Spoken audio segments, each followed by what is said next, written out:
বন্ধুর নাম হচ্ছে মোহাম্মদ রাজীব আহমেদ। আপনারা সবাই তাকে চেনেন। আমি তার ছবি সহ আমাদের বন্ধুদের সকলের ছবি এর আগে শেয়ার করেছিলাম আপনাদের মাঝে। ঘটনাটি হচ্ছে, আমরা যখন ক্লাস 10-এ পড়ি, তখন আমাদের স্কুলে 26শে মার্চ উপলক্ষে বিশেষ কিছু অনুষ্ঠান হতো। সেখানে ক্লাস 8-এর একটি মেয়ে অনেক সুন্দর একটি গজল শুনিয়েছিল আমাদেরকে।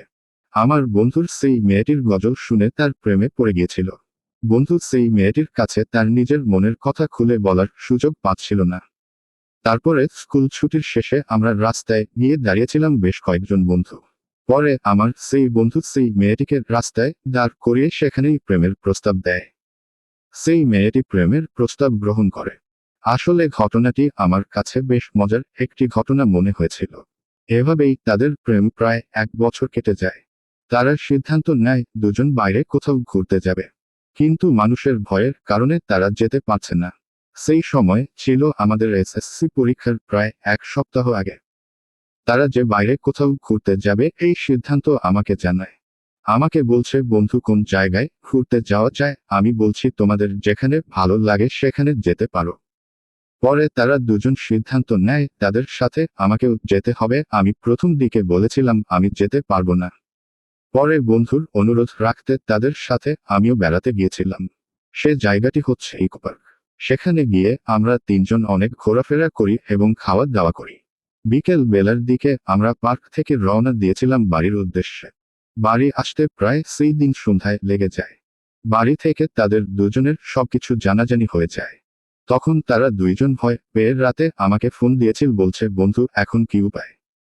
তখন আমি বলেছিলাম, বাড়িতে যেহেতু জানাজানি হয়ে গিয়েছে একবারে বিয়ে করে ফেলো। তারপরে তারা দুজন বিয়ের সিদ্ধান্ত নেয়, কিন্তু তাদের বাড়ি থেকে মেনে নেয় না। মেয়েটির বাবা মা এখন মেয়েটির জন্য ছেলে দেখা শুরু করেছে, মেয়েটিকে বিয়ে দিয়ে দেবে এই জন্য।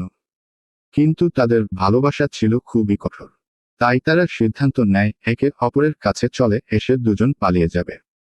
আমার বন্ধু এবং সেই মেয়েটি আমাকে ফোন দিয়ে একদিন বলে সকালে বেলার দিকে ওই মেয়েটিকে মোটরসাইকেলে নিয়ে এসে গাংনী বাজারে পৌঁছে দিতে হবে। কিন্তু আমি তখন সেই কাজটি করতে রাজি হয়েছিলাম না। তার কয়েকদিন পরে জানতে পারি সেই মেয়েটি একাই সেই বন্ধুর বাড়িতে চলে এসেছিল। তারপরে মেয়ের বাবারা এসে ছেলের সাথে বিয়ে দিয়ে দেয়। প্রথমে মেয়ের বাবারা বলে মেয়েদের তেজ্র পুত্র করে দিলাম, কিন্তু পরে আবার সেই মেয়ে জামাই ডেকে বাড়িতে নিয়ে চায় সবকিছু মিটে যায়। ছেলে এখন সিঙ্গাপুর প্রবাসী। আসলে আমি মনে করি প্রেম কাহিনীর গল্প এমনই হওয়া উচিত, যখনই ভালোবাসবো একে অপরকে পেতেই হবে। আশা করি পোস্টে আপনাদের সকলের কাছে ভালো লাগবে। সকলের মতামত নিচে কমেন্ট বক্সের মাধ্যমে জানাবেন।